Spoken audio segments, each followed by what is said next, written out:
Now, the number of new homes being built in the UK fell sharply last year to the lowest point in a decade. It's another indication of just how big a challenge the new government faces to meet its goal of building 1.5 million new homes over the next 5 years.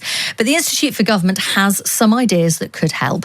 Let's speak to Sophie Metcalfe, a researcher for the IFG, the author of the new report. Good morning to you, Sophie. Good morning, guys. So just run us through the recommendations that you outline in this report, which you think will help the new government reach this target of 1.5 million new homes.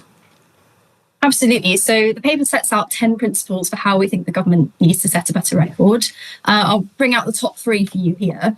I think the first one is it really has to remain a political priority at the heart of government. We really need consistent leadership on this. In our report, we looked across the piece at successive governments over the years and why they haven't met their housing goals. And one of the core things we found is just that it hasn't been a consistent priority. It's always, it's a long-term problem. They haven't focused on it enough. And it really needs to remain that heart of government. It's a very difficult problem, and you're only going to make progress on it if it really is a priority. And the key thing is being willing to make some of those difficult decisions that you have to do to make house building a success. And obviously one that we've talked about a lot this year is planning reform, and that is really key. Kind of the big reason why past governments haven't met their house building targets is that they just haven't been willing to prioritise those national targets above local objections. That is incredibly politically difficult. We all understand why housing can't be welcome locally, but they absolutely have to stay the course and prioritise those national targets over local objections to make a better go at this. I guess one of the challenges here is, and I was just reading last night, a quarter of Labour MPs last year opposed new affordable homes in their areas.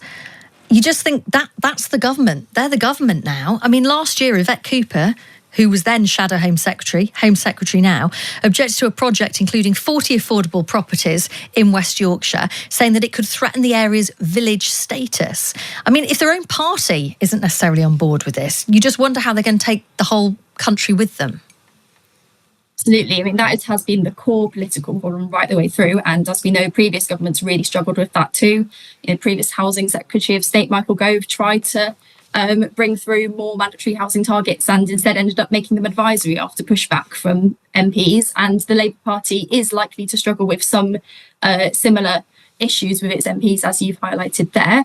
I think the government are in a bit of an easier position than previous governments. I mean, Keir Starmer ran on an openly pro-development platform for the election and did win a big mandate. That is a good start in terms of getting planning reform through. It's one of their key priorities and core to their growth mission. I also think there is a tranche of new MPs who are more pro-development and kind of wanting to speak to that group of Labour voters who are younger, not homeowners, and really hungry to see change in the housing market. An example of that is Dan Tomlinson, recently elected to be the MP for Chipping Barnet, which used to be Theresa Villiers' constituency, who was known for very actively opposing development in that area. Dan ran on a pro-development platform and won. And there is a group of Labour MPs who are really calling for growth, and as part of that have written an open letter saying they really do want the planning reform as part of that. So I think it's the current government is in a bit more of a nuanced position on that, but absolutely that's been a critical challenge in the past. And I think the interesting thing will be, once we come back into the new parliament now, seeing how MPs respond to the government's new proposed planning reforms it announced before the recess and as it brings legislation through. I noticed as well, one of the other recommendations in your report is considering changing visa requirements to allow greater numbers of skilled construction workers from abroad to work in the UK. Now, the backdrop to all of this is real demand within this country, we're led to believe, of getting immigration figures down, and the government saying that it is committed to that. It's quite a difficult sell, isn't it, to then say actually relax the rules and let more people in, even if we do need them?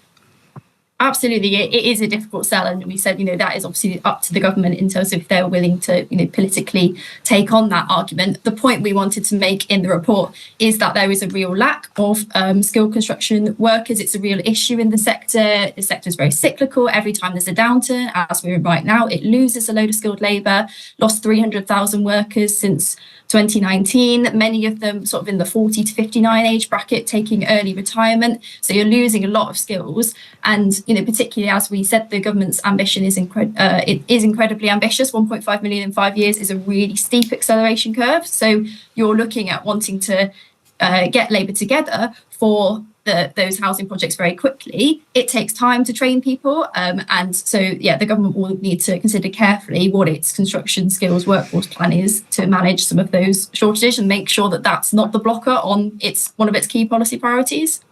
Sophie, good to speak to you. Thank you for your time this morning. Thank you very much. Sophie Metcalfe, a researcher for the Institute for Government, author of that new report with these suggestions of how the new Labour government can meet its goal of building 1.5 million new homes over 5 years.